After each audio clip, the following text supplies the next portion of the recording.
All right, welcome everybody to the very first soft run episode of the Quotables. I'm Sam Canizero. I'm Angelo Canizero. And here we go. We figured this is going to be a show kind of about brothers. We've got two other brothers who may join us at some time, but really it's just about us and our everyday life. And what do? We quote movies. This isn't something to tell you this is what Siskel thought. This is what Ebert thought. It won 7 Academy Awards. It was the most prestigious. This is us with everyday quotes, sitting there and going through life as you'd use. Our life is basically, we talk to each other and we quote. And me and my brother have been doing it since we could only remember, and half our text messages through that. So we thought it would be an awesome idea to sit there and say, let's find some good movies. And we got a whole catalog of ones we can do. And we figured, let's find 4 or 5 of the best quotes that are in these movies. Doesn't have to be the poster quote as in what the movie is known for. It doesn't have to necessarily be the most artistic quote. It's going to be something that it comes off funny. It's got a funny tone. The guy says it a funny way. Or you know what? We just use it in our everyday regular lives. So, what's the movie we're kicking off with? Going with Reservoir Dogs for the first one. The funny part was, after sitting there and saying it, why? Anyone could have picked a comedy, because comedies are designed to be funny. Things are said funny. We wanted to show what this is about.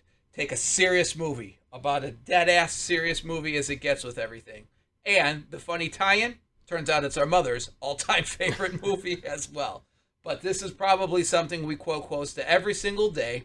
So what we're going to do, we're going to go through a couple quotes, talk a little about them, go into the next subcategory, talk a little about it, then at the end decide maybe what's the best. The format we're going to do is we're going to go chronological order with the quotes, so the way it was in the movie. So, very first quote that we have is, again, going to be, it's not even quoted right if you're saying it Canizero correctly. I'm reading it on the piece of paper and it's not right. Yeah, I had to read it 3 times and it's going to sound stupid when you say it. And eventually at some point, once we get a little more better in advance with this, we'll actually loop in the audio thanks to our wives, love you honeys, for how they're going to do it. But right now, it's, again, going to be the first one with, what's his name? Vic Vega. So Vic Vega, which is Mr. Blonde. Mr. Blonde, played by Michael Madsen.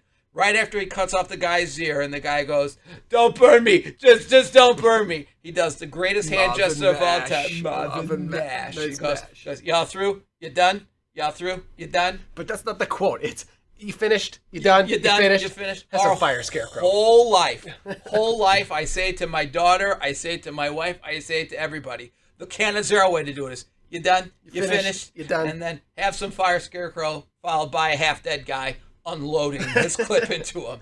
Well, yeah, so the half-dead guy kills Mr. Blonde, and then afterwards, when what's-his-face walks, is that even one of the quotes in there? Which one? No, we don't have, so we started with, again. What, this cop? Yeah, this cop? Now that may be the best of the best, although it's hard to simulate gunshots here. So, what we do, we got our first quote. Y'all through? You done? Which is technically, you done? You finished?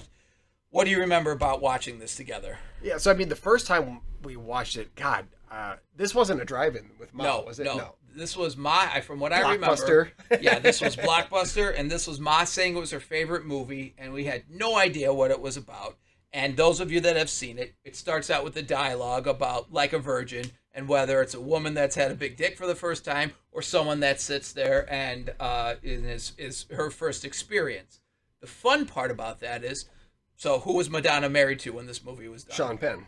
Who's Chris Penn is her brother in this. Right. Madonna later wrote a handwritten note to Quentin Tarantino that said, "It's about love, asshole." And then in the movie, everybody makes a comment on it except Nice Guy Eddie, which is Chris Penn. And the reason was he didn't want to say anything about his what would be his sister-in-law. His sister-in-law. So as you see, brothers doing brothers movies with all this. So what I remember most about this was fighting this movie together forever with my mother.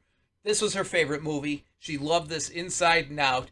She really has a massive crush on Michael Madsen, which is the big reason why. And he plays this role to a T. So when we were here, we bought a poster that was for this. I think we got it up in Wisconsin or whatever, just as a gift for my mom for her birthday. And it was, "You gonna bark all day, little doggy, or you gonna bite?" Which we didn't even really like the quote, although it's probably the most famous from the movie. It's not one of the ones we ever quote. Not making this list, can tell you that much. I didn't know this. I found out about it when I was just reading about the movie itself. That movie invented character posters. Really? So, like, if you're watching what's Avengers, and you see a poster of Captain America's looking up or Iron Man. It's like that was invented because of this. That's how they advertised the movie. Kid. And so they had Mr. Blue, Mr. Blonde, Mr. White, Mr. Orange in their own whatever quotes or shooting or doing something. It's the first movie that ever did character posters. No kidding. And I know it's one of the most famous ones as well. And I know this had one of the lowest budgets of all time. In fact, the suits that they're wearing were donated because by the designer. The designer loved these action style movies. With Tarantino's original plan was he was going to grab his friends. He was going to be Mr. Pink. He had $30,000, and his 8mm camera said, "We're just going to do this thing." Harvey Keitel heard about it from his wife or something, and then his wife's dialogue coach or something. And then they got the production value up to $1.5 million, which is still crazy low for it. So if you watch the movie, they have the suits are donated from the designer, but look at their pants. They all have their own pants, and Steve Buscemi is wearing black jeans. That I never noticed. And then Nice Guy Eddie is the only one who doesn't wear a suit. That's his own track suit that he brought to it. Mr. Blonde, when you first see him, when he walks into the warehouse and he's crossed legs and he takes a drink of the soda, he bought his own soda and brought it to the thing. And I know it's his own Cadillac, which later was sold for it. Yeah. There. So like when they did the traffic scenes, they didn't have enough money to have traffic control, so they had to wait till the lights were green for him to hijack the girl who shoots him in the gut so that they could drive away. Yeah. But, yeah. I was gonna say, I think we trended on what we do with our second quote, which we call IMDb, which is our IMDb research, which clearly we did our research with this one. So we'll go on to our second quote, and the second one is probably Angelo's favorite quote, and also as he's told me from time immemorial, no matter what movies come out, no matter what's gone on, this is the most realistic a guy would sound if he's dying. So I watched it again the other day, and it's more like it was the first movie I ever watched where someone was acting how you would act if you got shot in the fucking stomach. It's not tell my wife I love her and all those, my I'll kids. Never give up. You'll be all right. Just hold on. It's like the movie opens with him screaming bloody murder in the bed. I'm gonna die. I know it. And then he shoots what's his face. He shoots Mr. Blonde, and then Marvin Nash says, "I know you are. You're that cop. We met Disfigured 4 months ago. him. He cut my fucking ear off. I'm fucking disfigured." None of these are the quotes. And he says, "I met you 4 months ago." He goes, "It's fucking him." He starts spinning. He goes, "I'm fucking dying here. I'm fucking dying. Fuck you." And it's just like, right, you got shot in the gut. He has a pool of blood everywhere. It's like, that's what you would do. Him in the backseat panicking. Now, when I watched it again, he goes a little too far. Yeah. Him and Keitel, will you hold me? You're gonna be all right. You're gonna be okay. He grabs his comb and combs his hair. It's like, he's not a child. Like, I get he's trying to say he's panicking. Fine, whatever. But it did feel a little a little for it. Yeah, again, and also for guys that had known each other for 2 weeks before this, he was treating him like it's his son, like it was a lifelong partner of his. Maybe a touch too emotionally invested with it, but they did a good job. So, what is Mr. Orange? The actor's name? I can't remember. Tim Roth? Tim Roth. Yeah. So, Tim Roth, the only other movie I ever heard about him being in, so I only knew him from this movie. Then he was going to be in one of the newer Hulks. He was the bad guy. I'm like, oh, great, it'll be Tim Roth. And you go, the fuck, Tim Roth? He's a terrible guy. I'm like, in Reservoir Dogs, you're like, and what else? And like, I don't know him from shit. No. And then I watched the movie again. It's like, he's really not that good in it. No, he's not that good. And then also, when he became the one he's probably more known for than this, is the opening scene in Pulp Fiction. Pulp Fiction. So Quentin stays with his people. Who read for Mr. Orange's role and didn't get it? Samuel L. Jackson. And so that's I didn't know this either. I guess what's his face Tarantino is really big into, if you read for a movie and you don't get it, he's reading into that and saying that was a good reading, just not for this part, and he saves you for a later role. Hence, he saved him for Pulp Fiction. Makes and sense. That's why he's reusing people and people who auditioned beforehand. So Sam Jackson auditioned for Mr. Orange, didn't get it. Roth refused to audition for it, but he said, "I'll do an audition for you if you go out and get a drink with me." Gets fucking lit off his ass and does the reading for him drunk. So while drunk, he casts him for the role, and then he got Mr. Orange. Then Buscemi came on, and it was his first role, right? If I'm not mistaken, or his first major role or the role that he got known for? That might be. I don't know first role ever because I remember seeing him younger than that, although he's pretty young. Yeah, he was in a TV show, and I only remember that from Wolf of Wall Street when they cut in when he's the enforcer. Who the fuck calls? So he, what's his face? Tarantino was like, I'm going to be Mr. Pink. He goes, just let me read for it. He goes, I'll let you read, but I wrote this for myself. Mm-hmm. He was so good in the audition that he gave it to him, and he turned into Mr. Brown. Mr. Brown. Sounds too much like Mr. Shit. Like Mr. Shit. You're Mr. Pink. Someone else on another job was Mr. Black. So, well, how about Mr. Purple? Mr. Purple's fine. Someone else on another job is Mr. Purple. And that guy got fired after 3 days. Yeah, I guess Lawrence Tierney. I guess everybody fucking hated him on set, to the point where there was a physical altercation with him and Tarantino. Yep. And then after they were done doing it and he walked away from him, people started clapping, saying, "Good, shut him the fuck up." He couldn't remember his lines. They had to reshoot stuff. He was being a jerk off to people. He wouldn't.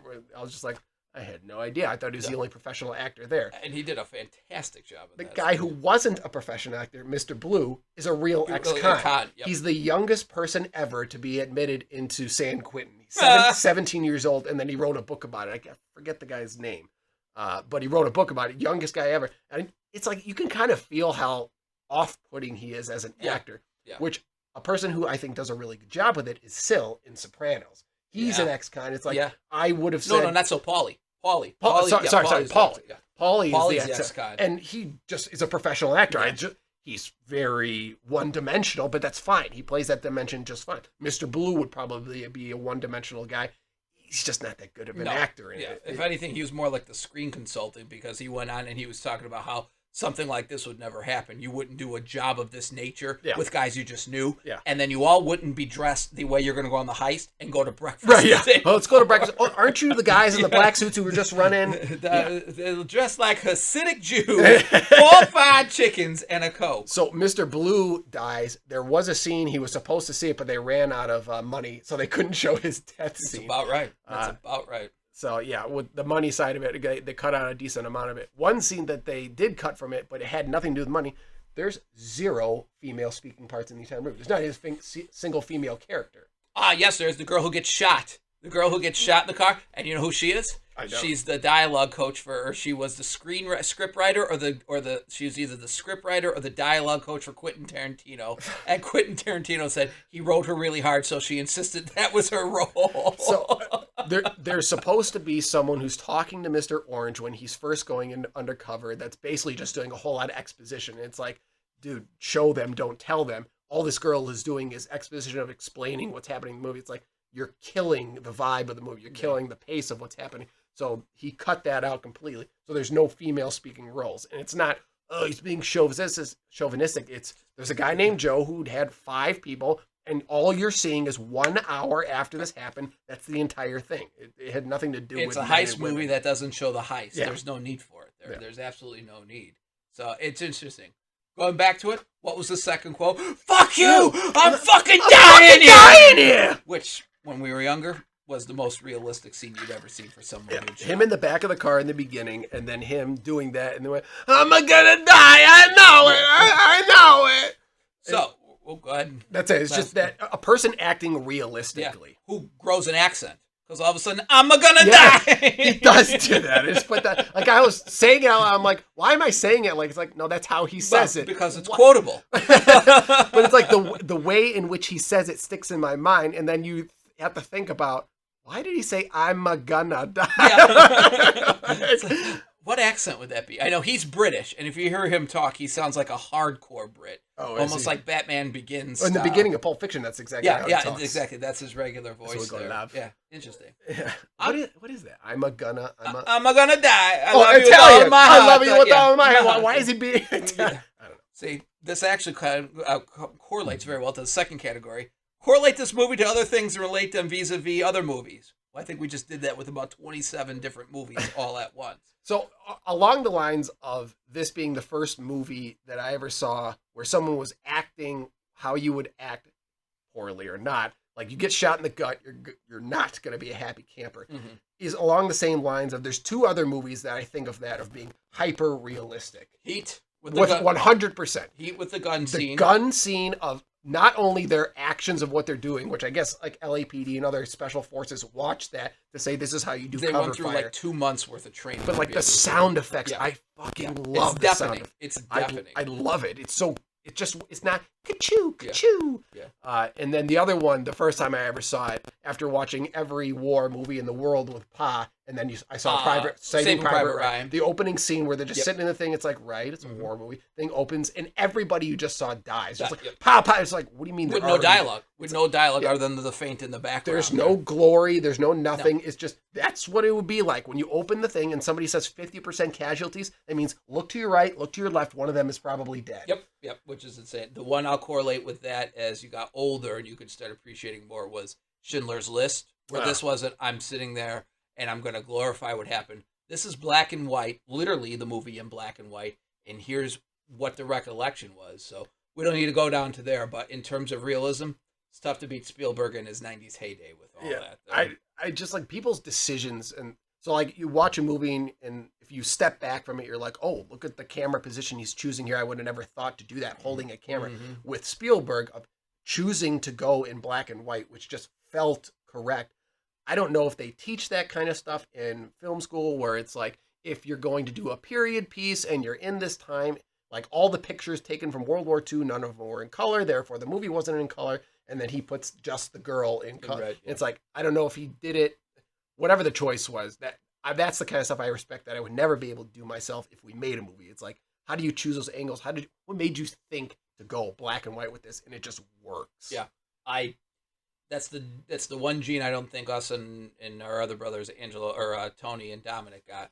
We did not get that divine inspiration with something like that. With frame it this way and think to do it. No, we could do the technical aspects. We could quote it. We could quote it in different accents. We could sit there and show you the financials and how that would work. But that spark, how do you come up with a guitar chord? How do you sit there and just decide I'm going to frame it like that? That's not really something that I think we're wired for, nor were we raised that way to do. I'm grateful I can at least recognize it. Absolutely.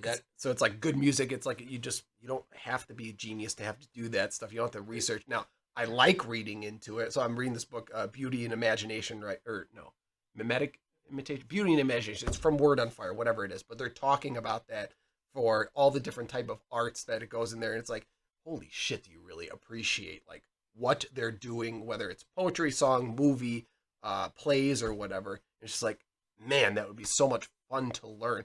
But to create that, I don't know that you could teach that. I don't know that I could be taught that. Put it that way. I agree. I don't think that's anything. I think that's a natural ability. I don't think that's something that you can go to school and maybe you'll be in a B average or something like that. But I think that's just who you are, how you're wired. You found your divine inspiration. Here's an example. I can't believe all this stuff is just serendipitously happened today. I just happened to listen to this. There's a podcast. There was a 5-minute section where Tim Beato, whatever his name is, he's a music composer, was talking with Seal about doing Kiss from a Rose. How did you come up with that? Because he's breaking down the song. He's like, nobody does. You go, ba-da-da, ba-da-da. It's like, those aren't normal chords that you put together. He calls him up on the phone. He goes, I didn't even know how to play an instrument at the time. Seal? I had a software that I downloaded that I was trying to figure out how you can do different things. So I wanted to say, okay, if this was going to be sung or played by an orchestra, what would it be like? That's why he's doing you can hear his voice multiple different times. Oh. Like multiple people singing. So it's like splicing it in? And then he goes, I didn't know you couldn't do a chord. You're supposed to do this progression then into this progression. It just happened to work. I thought it sounded good. It felt right. Whether that's conventional or not, it's just it came from within. I was never taught it. The guy's like, it just works. It's so beautiful. And that's why it's his #1 song of all time. It's everything. It does just work. But it's like he had that natural ability. Now you add schooling to that, and it's like, of course. And you can teach someone to master the way it is, and then his natural insight will be great at that and then take it to the next level. I don't think it's, well, then you don't need school. It's like, no. You still should learn the traditional arts and then take it to the next level. He just had something where he could do it. And I absolutely don't have that in any type of artistic form. Not a chance. Nope, not a chance. I can put something together. I can sit there and follow something. I always said, I don't know if it's accurate with my mother said, where Microsoft didn't create the mouse, but you consider the mouse when you think of Microsoft. I consider myself like that. I can't create something of that, but I can market it or make it better once the idea is there. I can't have that Tim Cook, here's an iPhone. I can make an iPhone better. I can say, why not make XYZ? But here is the initial thing that's done. Just not the way I'm wired. So, go ahead. Well, I was going to say, Peterson talks about that where he's saying if you're going to write something, you should write as much as you can, and then the editing process is where you get the good stuff from it. So it's just overproduce, produce shit, but then just go back and edit. And I think that's what it's akin to. That is like an invention is made. I can't invent it, whether it's music, whether it's an art form, whether it's a new iPhone. But the editing process, the iterative process to make it something slightly better. Don't do this, do this, don't. The editing process, I think we can do. Yeah. So it's there. Do something with it. I'm curious, that divine spark, that first spark. Yeah. Here's what that is. That's where it's just. I think that's what the hardest thing about writing a book is starting it. Once it's there, I can say that doesn't sound organic. Yep. This does. Get this character to do this. You should bring in someone to talk here. That doesn't sound right. Tim Roth is using his accent wrong here, but it's like, right now, generate from nothing, ex nihilo, out of nothing. Here we go. That's so difficult. A special skill, and that's why they pay those people as much. How the hell did we pivot to this? What were we? I thought the only thing I can think of was we were correlating the movie to other things, and boy, did we correlate it. You said Schindler, with black and white. But where did we get to black and white? How did we get to Schindler? Because there is no black and white. Yeah, because there is no. Well, how do we get to Schindler? And then I commented on Schindler black and white. Schindler. What Schindler was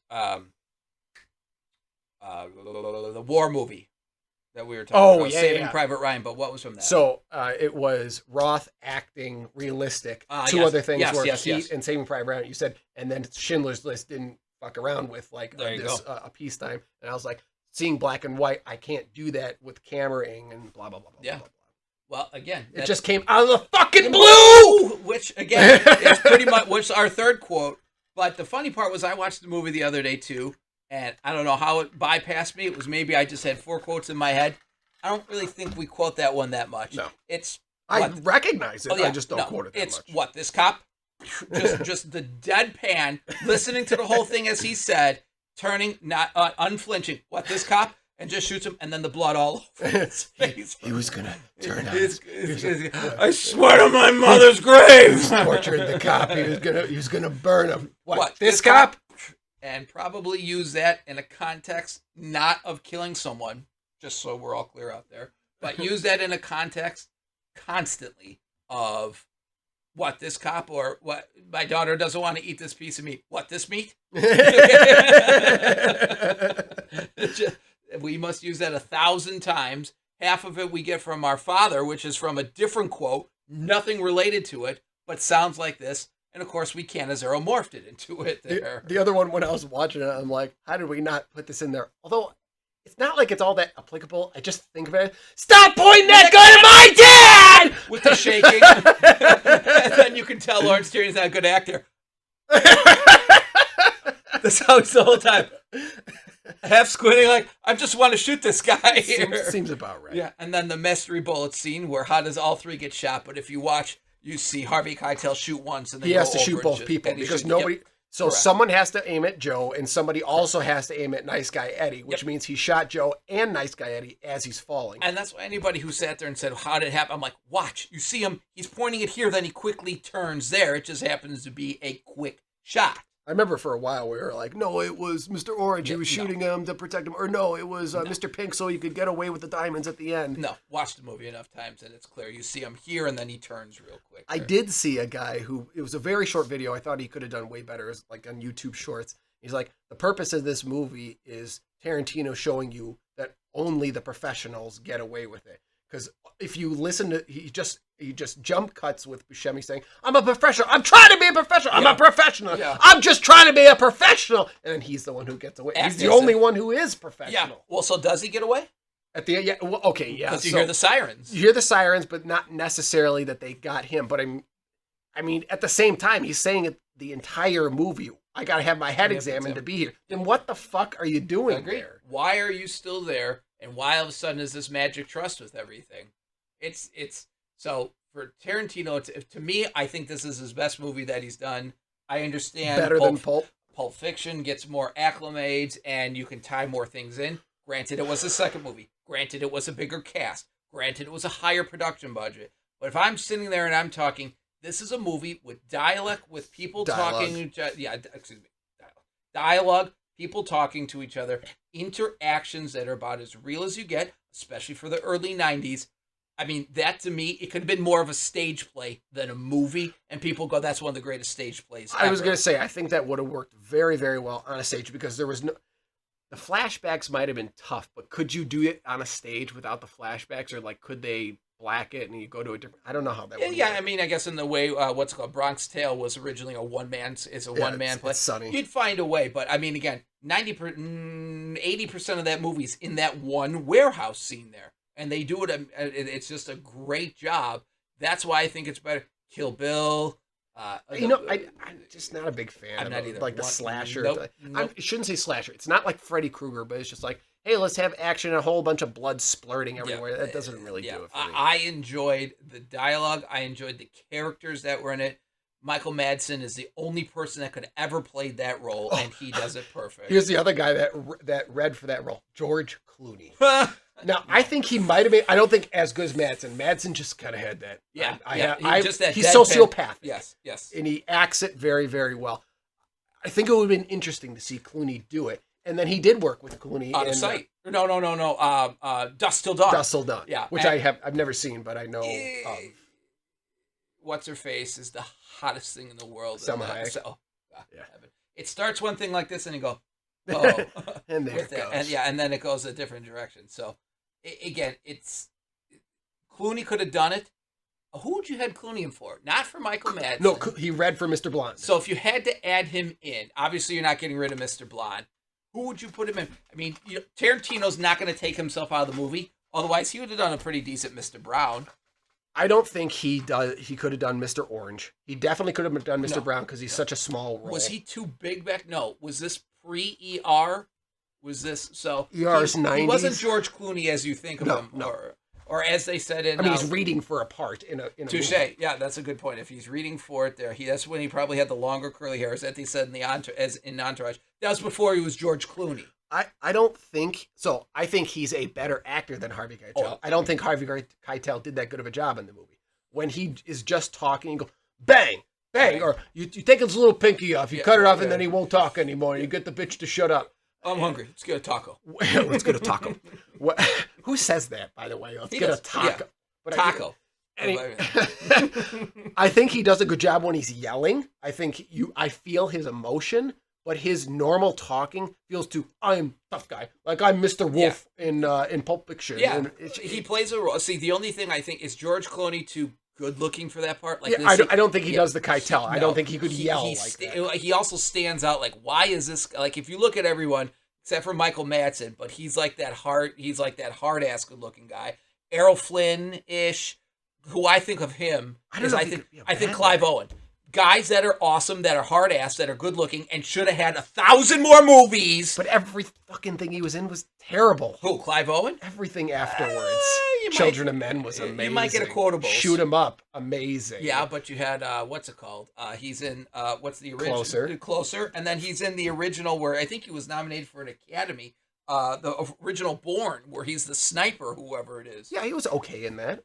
I mean, very replaceable. I liked him, but very replaceable. Like, what else you got? People loved him in Children of Men. I always really like him. I really respected that he was hilarious in Extras.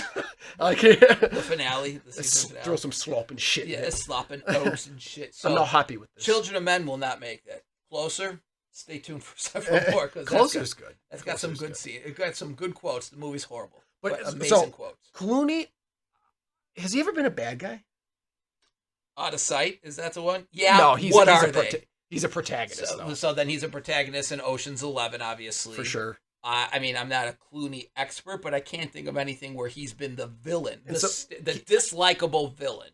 And he is definitely on the spectrum of villain in that. Like, if there's a bad guy, if there's an antagonist, it's pretty close to Mr. Blonde. I mean, you don't. You like his coolness, but you don't think he's a good guy. But is there anybody in that movie that you say, I dislike you? I'm hoping you're rooting against this. Yeah. Okay, so while he's torturing the cop, I'm rooting against him. Agreed. But him as a character, no. I mean, like Agreed. when he's wrestling with Nice Guy Eddie in the office, like that's you like that. Yeah, That's a fun scene. I'd say to he's a watch. deplorable person. You love him as the actor for the way he's playing that character. Well, that's a good question. Other than him when he goes crazy, him totally is not a total villain. I mean, so who's the antagonist of the movie? There's a Nice Guy Eddie is. I mean, they're calling him Nice Guy Eddie, Right. And not he's only for that, sure not the bad guy. I mean, the only person you can kind of maybe is Tim Roth, Mr. Orange, because he's the rat, and he's the one that's ratting out. So it's a matter of how are you taking the perspective of the movie. I'm going into this hoping these guys get caught, or you're bonded into this group of guys that are trying to accomplish something regardless of the principle of it. And this is a guy that ratted him out. And then he kills somebody as well. So now the question is, I don't think I can put myself, I know I can because we were watching it the other day and Mr. Orange shoots Mr. Blonde right when he goes, have some fire, Scarecrow. But it's like, that's supposed to be a shocking scene. You have no idea Orange is a bad guy. Yep. How would that hit me if it was the first time I watched it? Because I can't think about the. We were so young. Way too young. And so it's like, what would I have seen that? Would I have been like, now I like him because I didn't want him to burn the cop. Like, would I see him as this guy's a fucking rat, which you objectively could say, or is it no? You see this guy, you're watching him evolve into the movie. And do you empathize with this? I would think you would empathize with Orange. It's tough because you get so drawn into Mr. Blonde, Nice Guy Eddie. You get drawn into Keitel. You get drawn into Keitel taking care of him, only for him at the end to rat out Keitel. And again, talk about a perfect transition into the fourth quote. You don't need words for a quote sometimes. When he finally, I'm the rat, and he's just, I'm a cop. I'm a cop. Where you can't tell if it's an orgasm or if he's half dead. And then put that gun down, buddy! Put that gun down, buddy! I'm gonna which is one of the more fun quotes to do. Put the lime in the coconut, you drink them all together.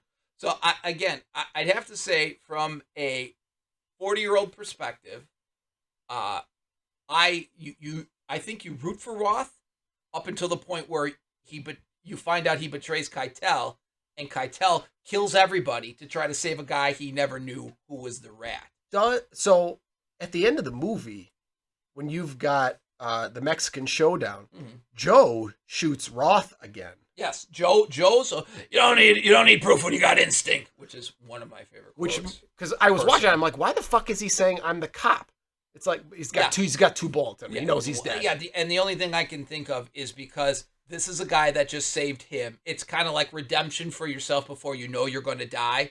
Because Harvey Keitel just killed everybody who he's grown up with. He's one of the only people that knows Nice Guy Eddie. He's the one that knows Daddy. Which I hate that he calls him in that. It's one, him continually saying "daddy" for Joe is just. I do like when Mr. Blonde says, "Is Joseph coming here?" Yeah. I was like, I like that he calls him. That's fitting to that character. Yeah, I mean, again, maybe it's trying to show that Nice Guy Eddie in the end is more of a pussy than he is a hard ass, so he calls him Daddy. Just not a good choice. Yeah. Not a good choice. Like if he called him Papa. But Daddy, it's just not good. And again, I guess it makes a little more ironic humor. But it's too much.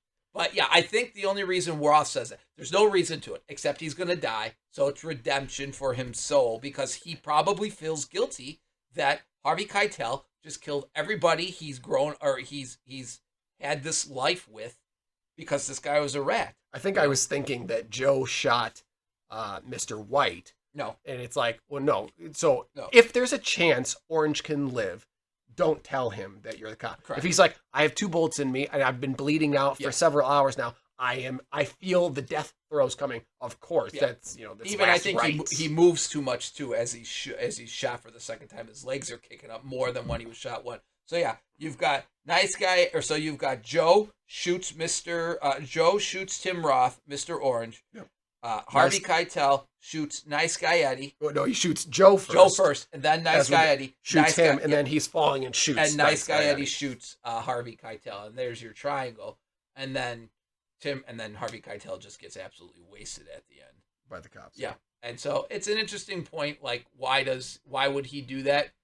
I agree with it. If he's going to die, I agree. If he's not going to die, it's like you have the cops right and also, there. Shut up. Is he even in a semblance of a right mindset? Bleeding out to the point where in the actual when they were trying to pull him up for the movie, he had so much blood on him that they stuck to the floor. He does the corn chip. They had to actually physically peel him off. Now imagine that's a real gunshot wound to the stomach. So I 100% it's dramatically fitting in the movie. I'm so very glad he said something. I like that it felt right for the character. It felt right for the scene. Yes. It gels well in the movie. I'm just thinking like, okay, now back to reality. It's like, could he have survived? No. Well, then fine, say it. But if he could survive, it's like, shut the fuck up. I also think he's a cop. He's not a hardened criminal. The hardened criminal is everything I would imagine is everything I can do for self-survival. That's probably just the catharsis at the end that he needed for himself, knowing he ain't going to make it there.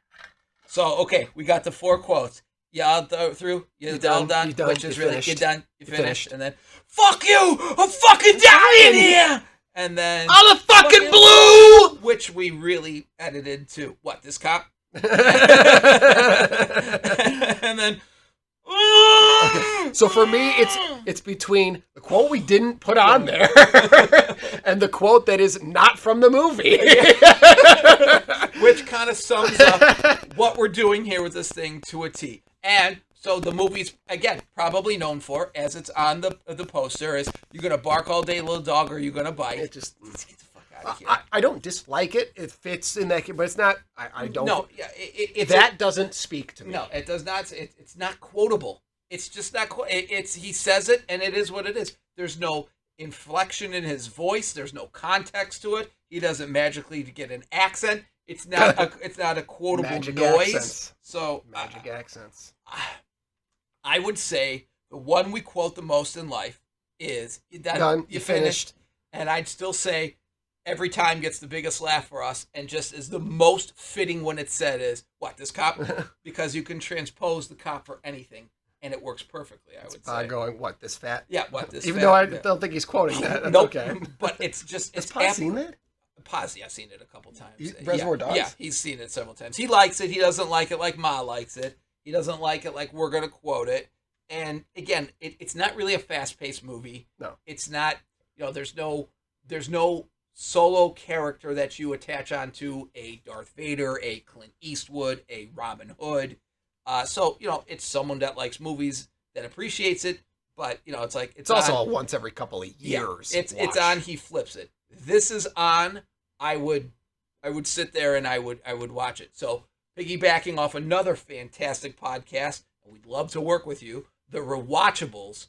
This needs to be on that, where they kind of dissect things, and this is on. I'm keeping this on at certain scenes. I may flip between this and the Cubs are playing or a random game, but there's scenes with this I will not turn off. Yeah. This has some scenes where you sit there and it's on the TV and you're smiling, waiting for it, like, where's my scene? Where's my scene there? The other thing I found is, like, I was watching it all the way through, and so I'm halfway through, I'm like, Jesus, there's, like, no real big thing that we're quoting at all. And then the second half of the movie is like, quote, quote, quote, quote, quote. Yeah, it was tough to, going through it, I was like, you done? You finished? That's at least halfway through the movie, I would say. Yeah, that's the climax of the movie when you find out Mr. Orange. Yeah, and that's the turn. So yeah, it starts out slow, and then it just picks up. Yeah, I know. Okay, so in our foul rankings of the Pantheon, I don't think any of these make a Rushmore. No. I would say that what, this cop probably would sit there and would come close to, maybe not Rushmore, but would do a top 10 in something that we say every time gets a laugh and has every applicability for, or is that the right word? Applicability for every scenario in life, especially being parents, godparents, uncles, brothers, sons. I'd say you can use that in any context, and any 4 of the brothers would know it instantaneously, and then does the Marco Polo. I'd say, what, this cop is going to repeat it instantly, or my other brother would say it instantly as well. I would say it's at least knocking on the door of a top 10 list. top 10 is big. Yeah. We would quote a lot of stuff. Yeah. Its usage is quite high. Yeah. There's no way any of the four brothers don't know what we're talking about when we talk about it, and there's multiple in the movie. Yeah. But And I in would terms of top That's 10. the engineer dissecting versus the marketing. Let's guys. sell this. Yeah. Let's market that. This It's my first episode! Out of the fucking quote! So, My first Asian John. Yeah, I'd say you're way more accurate than I am with that. But it's always said, and it is. I will say it is top 10, and what's repeated. So I'll say it, and someone instantly says it again. what? Just volley it back. Yes. Hit it right back. Yeah. Volley it back. It's the go. It's the I'm gonna go get the papers. Get the papers. papers. That's what it is. It's the get the papers. Get the papers. Said once. It's said a second time. Bar none. Hands down. Well, I'm gonna say this was fun as hell. Behind the scenes, took us good 45 minutes to figure out where we're putting this microphone, which system we're using to record this. It's clipped to the ceiling. It's accurate. It's clipped to the ceiling. We're trying to talk louder. We connected earphones to Bluetooth because we couldn't tell if we sounded like this or if it was whopper. So hopefully this comes out good. We plan on doing this once a week, once every 2 weeks. Now that we're in the off season with our baseball being done, we got to figure out how to splice movie scenes in it, Yes. so that when we do the quote, then Correct. we put the scene up. This is going to now become more advanced the more we do it, especially if we get good feedback from you. So we're going to post this to our YouTube, post this to Facebook, post it to Instagram as much as we can. Love to hear comments. Love to hear what you like, what you didn't like, what you want more of. Shoot some movies out. We can sit there and say, what, this movie? Or we're going to see everyday quoting comp, or sit there and go, yep, that's on our list. But as of right now, we got a good 15 movies that we're going to come up with. This was our soft opening. We're going to sit there, refine some things. And what movie are we kicking off with for the grand opening? Well, this is the grand opening. Is it, or is it our soft opening? You know, back in my day, there were no soft openings. Says it right there, soft opening. Says it right there. The one day the Flamingo was open. Except not really. The She's Flamingo too tall for him. She's too tall. Flamingo did have a soft opening. See, but they all it do. doesn't matter. We're Major thinking League next one, Major League 2. 2. Why? Major League 1. So this It was a was decade. handwritten on a VCR. Yes. And this was a decade-long conversation. What's the better movie? And then you realize, no, Major League 1 is far superior. When we were younger, growing up with movies that were fuzzy and on the recorder, we quoted Major League 2 probably more than anything. We still quote it more than it's one. probably sound, but that's a Rushmore, and that's a baseball Rushmore for us playing for quoting. I mean, And- Major League 1, I think, is the... We'll get into this. I think it's the greatest sports movie. It's my favorite sports, not the greatest. Okay. It's my favorite I would sports put movie. All. best baseball, and I would put top three to four, depending if we're considering like a Rocky. Which I would say is drama, not sports. Ooh, It's not see. about the boxing. It's about Rocky. We'll have to sit there and discuss that with the sub one. But Major League 1's the better movie. Major League 2 has more memorable, has more quotables. Right. Maybe some of the actual physical lines in Major League 1 are better, but the Major League 2, yes! Right here, Willie! So, yeah, you'll see why, and you'll understand. By the time you're done, you'll agree with us completely. So, pleasure seeing y'all. Again, we're going to upload this. Love to hear the feedback, and we'll be back soon. I'm Sam Canizero, I'm Angelo Canizero. and welcome to the Quotables.